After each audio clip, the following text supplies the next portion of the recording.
Привет, друзья! Хочу поговорить с вами на такую тему. Ну, она достаточно широко озвученная в интернете, там, в социальных сетях и так далее, как абьюз. Я столкнулась с этим на примере моей коллеги вот не так давно.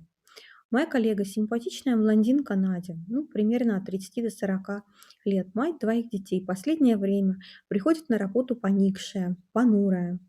У нее постоянно звонит телефон. Она выходит в коридор, о чем-то на повышенных тонах разговаривает, возвращается нервная, покрывается красными пятнами. Надь, у тебя все в порядке?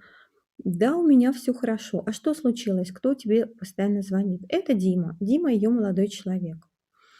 Ам, Надя, интересуется моя коллега, ты же еще преподаешь английский? Надя один из лучших преподавателей в городе английского языка. Ой, нет, говорит Надя, Диме не нравятся эти глупости, он попросил меня ограничить общение с учениками и с клиентами. Это отнимает много моего свободного времени. Надя, спрашивает наш водитель, которому давно нравится Надя, а ты будешь на корпоративе? Да кто же меня отпустит, говорит Надя. То есть, ну, красных флагов уже становится так много, как на Октябрьской демонстрации. И я спрашиваю осторожно у Нади: Надь, а ты слышала когда-нибудь про абьюз? Нет, говорит Надя, нет. А что это? Ну, а ты набери в интернете, просто на гугле, признаки абьюза и кто такой абьюзер. И, может быть, ты что-то для себя поймешь. Ой, отмахивается Надя, мне так некогда. Дима последнее время недоволен, что я его любимые пельмени покупаю, а не готовлю вручную. Так что мне нужно сейчас идти за фаршем.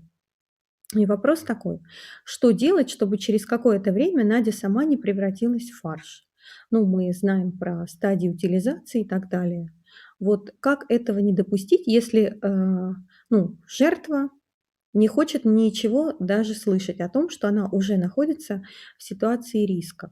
То есть я не психолог, я не коуч, я не эксперт по абьюзу, но я достаточно много читала о нем и, ну, сама сталкивалась в той или иной степени. Нет, у меня не было партнера-абьюзера, но я сталкивалась на примере там близких подруг и знакомых. Ну, абьюзеры же, кстати, бывают не только мужчины, но и женщины, да, не только партнеры, но начальники, подчиненные, там родители, дети и так далее. Вот что можно сделать в такой ситуации? Как спасти Надю от абьюзера?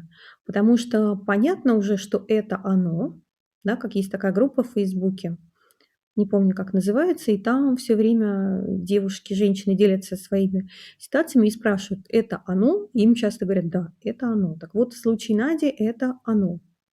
Вот, что можно сделать в такой ситуации? Может быть, у кого-то есть какой-нибудь, хороший совет. То есть к психологу она обращаться не хочет, читать про абьюз тоже.